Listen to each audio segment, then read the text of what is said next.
Okay, question from Unknown. What weapon would Otis choose to use? You know, this is a really interesting question because it actually goes a little bit into how the universe works. Yeah. If I was going to answer this question as what would Otis use that would work in the context of his universe, the thing about the Owlboy universe is that they don't really use projectile weaponry or anything that's throwable. Because the truth is, if you live on floating islands and you throw something, you lose it. Yeah. It's not coming back. Like, it doesn't even matter if it's like a boomerang or something. You'll miss, and then it'll go careening off a cliff, and then you'll never see it again. So you'll notice all of the characters use some kind of projectile-based weapon that's either like energy-based or flame-based or something like that. Yeah. There are some exceptions, of course. For example, Alphonse uses bullet casings, which fall out, but couldn't really help ourselves. It looked neat. But generally speaking, they try to avoid that. And for a lot of weapons around the area, I would assume that, let's say that you have a battleship or something like that.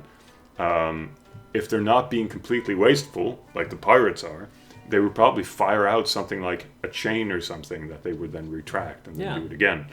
For a lot of weapons that Otis would use, on one hand, Otis is kind of clumsy with things.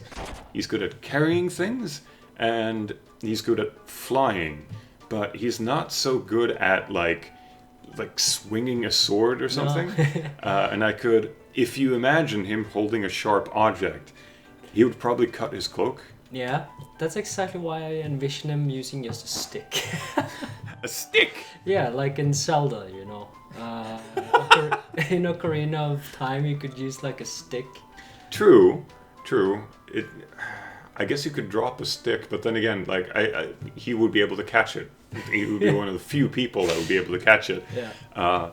What I'm thinking, which is kind of a strange answer, I think Otis might use some sort of chain-based weapon. Maybe not a whip, but maybe like a ball and chain, or like Castlevania style. Yeah, because he would be coordinated enough to keep his wings away from it for being wrapped up, and he can use his like air mobility to sort of move around and whip that around, more so than I think someone standing on the ground would be able to. Yeah. Because if you think about it, it's a very awkward weapon to do kind of this thing with. But imagine if you're levitating. All of a sudden, you can just be like an air drill that just knocks everything around. Oh, yeah.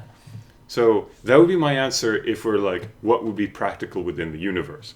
If we're talking about Otis as a character, I don't think he would be coordinated enough for any of that. No. And he would probably do what he does in the game, which is like picks up a rock and then he throws it at someone.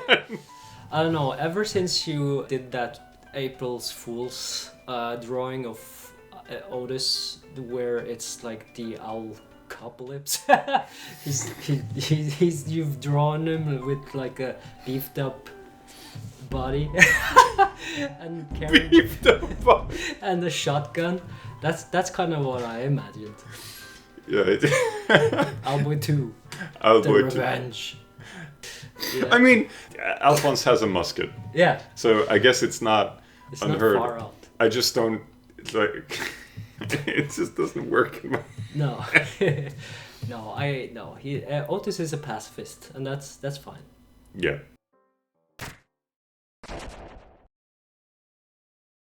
Question from Anonymous. What about console release of Sylvant Ascent Remix? Will it ever arrive?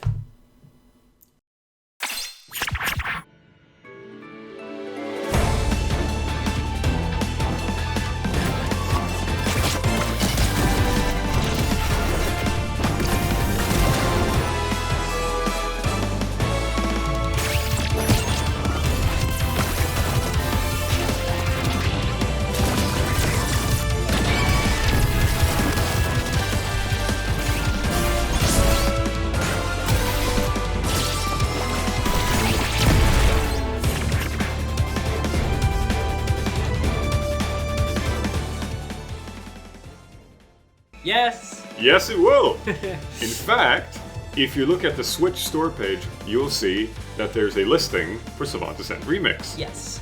The work is finally complete, and you can actually go and pre-order the game right now. And if you do pre-order, it'll be 15% off as well. It launches on December the 5th.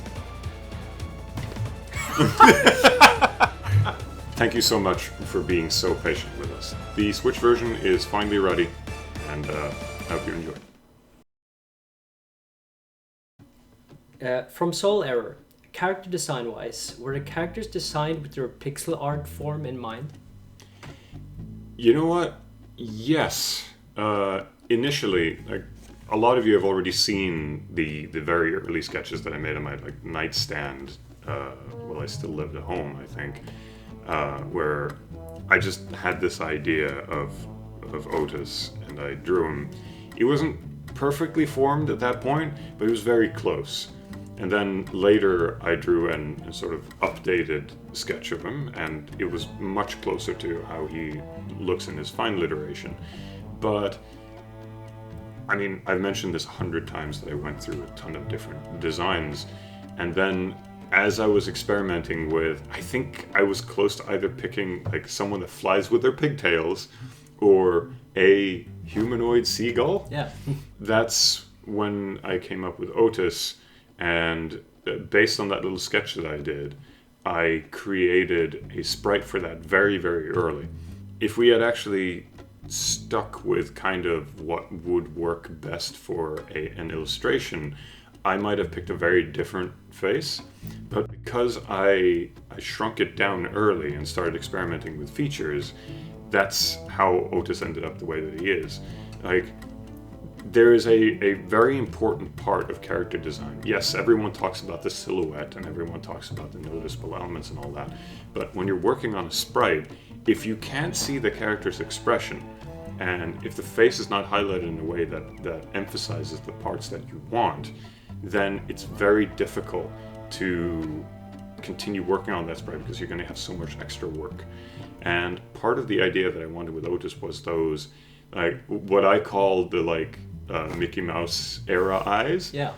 Ironically, that was something that was coming back through pixel art, but it wasn't really something that was emphasized at the time I was working on it. I thought this was very new and revolutionary. Yeah. Like, I'm going to bring those eyes back. And in order for those big line eyes not only to be visible, but for you to have enough real estate to make expressions with it, I needed him to have a big blank space for his face. Yeah. We did mention this last year that the other alternative was to make him look more like an owl. Yeah. And there was, now that I look back at it, it's kind of a horrifying sprite about what he used to look like. And we've been teasing you for a year, but here it is. Here's Otis.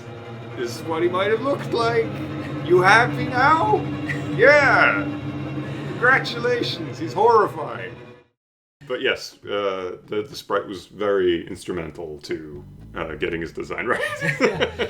I know that some games they use close-up portraits to reveal the actual detail of the character, and then have tiny sprites that don't really look like anything in the actual game. I know Disgaea for one did that.